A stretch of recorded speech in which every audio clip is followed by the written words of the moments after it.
Hai semua, pernah tak ada satu idea yang anda rasa memang hebat tapi tak pasti macam mana nak yakinkan orang lain untuk sokong idea tu? Hari ini kita akan bedah siasat cara nak ubah idea tu jadi satu proposal projek yang confirm dapat green light. Jom kita mulakan. Anda ada idea yang bernas kan? Saya tahu anda ada. Tapi cabaran paling besar selalunya ialah macam mana nak tukarkan idea tu jadi sesuatu yang orang lain faham dan yang paling penting, luluskan. Selalunya kita macam terkedu depan muka surat kosong. Jangan risau, proposal inilah jambatan antara idea dalam kepala anda dengan realiti. Jadi, apa sebenarnya proposal projek ni?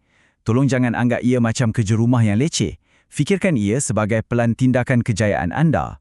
Ia satu dokumen berstruktur yang bukan saja terangkan idea anda, tapi juga buktikan yang idea itu logik dan boleh dibuat. Ia adalah peta jalan anda dari A sampai Z. Okey, ini rangka tindakan kita hari ini. Simple je.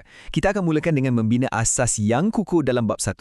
Lepas tu, kita akan perkuatkan asas tu dengan bukti-bukti konkret dalam bab 2. Kemudian, kita akan rancang pelan pelaksanaan yang jelas dalam bab 3. Dan akhir sekali, kita akan belajar cara nak elak kesilapan-kesilapan biasa. Jom kita masuk bab pertama. Okey, jom kita mulakan. Bahagian 1, membina asas. Ini adalah bab 1, pengenalan. Di sinilah first impression dibuat. Kalau bahagian ini mantap, seluruh proposal anda akan nampak meyakinkan. Latar belakang yang baik ni ada formulanya tau. Ia macam cerita. Kita mula dengan gambaran besar dulu. Apa trend terkini dalam industri. Kemudian kita zoom in, fokus pada satu masalah atau jurang yang spesifik. Lepas tu, kita kena jelaskan kenapa masalah ni penting untuk diselesaikan. Dan akhir sekali, inilah kemuncaknya. Kita tunjukkan macam mana projek anda adalah hero yang datang untuk selesaikan masalah tu. Sekarang, penyataan masalah. Ini adalah jantung proposal anda. Gunakan struktur 3 perenggan yang mudah ni. Pertama, ceritakan keadaan semasa. Apa yang sedang berlaku sekarang. Kedua, tunjukkan apa yang tak kena. Apa kelemahan atau gap yang ada pada penyelesaian sedia ada. Dan yang ketiga, barulah anda bentangkan hujah kenapa idea baru anda ni sangat-sangat diperlukan.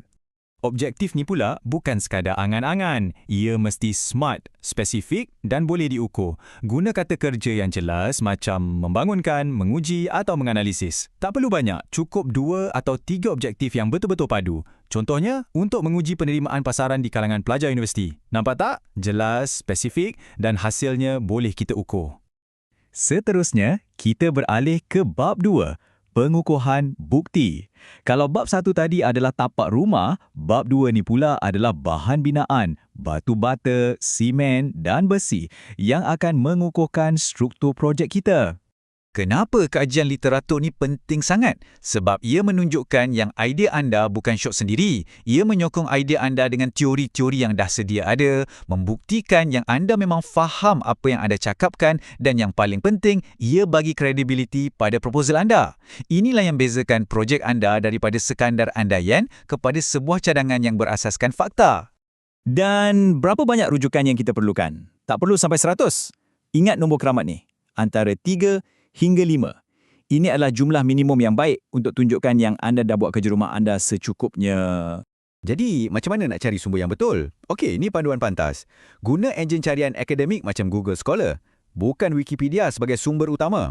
Sentiasa olah semula maklumat tu guna ayat sendiri. Jangan sekali-kali copy-paste. Dan tolonglah petik setiap sumber dengan betul. Integriti tu nombor 1. Baiklah, kita dah ada asas yang kukuh. Bukti pun dah ada. Sekarang, masa untuk tunjukkan pelan pelaksanaan kita. Selamat datang ke bab 3, metodologi.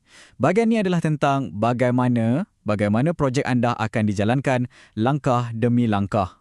Ringkasnya, metodologi ni macam buku manual untuk projek anda. Ia terangkan step by step macam mana projek akan dibuat, macam mana data nak dikumpul dan macam mana produk atau servis tu akan dibangunkan. Ia sangat praktikal, tak ada teori-teori dah. Semua tentang tindakan. Salah satu kaedah terbaik untuk ini ialah design thinking. Ia adalah proses yang fokus pada pengguna. Mula-mula, kita selami dan fahami keperluan mereka. Lepas tu, kita takrifkan masalah sebenar mereka dengan jelas.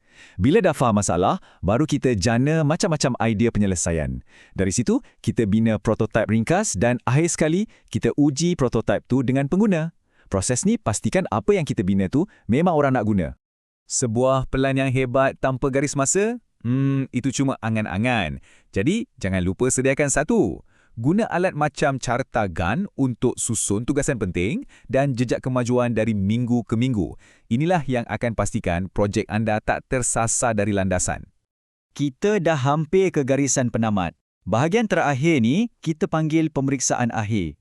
Anggap ia macam quality check terakhir sebelum anda hantar proposal anda untuk dinilai. Jom pastikan semuanya sempurna. Okey, jom kita tengok perangkap-perangkap biasa yang boleh buat proposal anda ditolak. Penyataan masalah yang kabur, objektif yang tak boleh diukur, langsung tak ada rujukan atau data, metodologi yang terlalu umum, macam akan membuat kajian, dan yang paling bahaya, copy-paste dari internet. Elakkan semua ni. Dan zaman sekarang ni, macam mana pula dengan AI? Boleh guna ke? Jawapannya, boleh. Tapi, ada syaratnya. Anda boleh guna AI untuk perbaiki tata bahasa atau cari idea. Tapi, anda mesti faham sepenuhnya apa yang AI tulis, olah semula dengan ayat sendiri dan petik semua sumber asal dengan betul. Ingat, AI itu pembantu, bukan penulis sebenar. Anda yang bertanggungjawab. Jadi, kesimpulannya apa?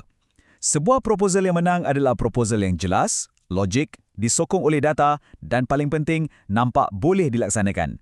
Kalau anda ada keempat-empat elemen ni, insya-Allah proposal anda pasti mantap. Nah, pelan tindakan anda sekarang dah siap. Blueprint dah ada di tangan. Persoalannya sekarang, apa agaknya yang akan anda bina? Terima kasih kerana luangkan masa hari ini. Sekarang, giliran anda untuk mula menulis dengan penuh keyakinan.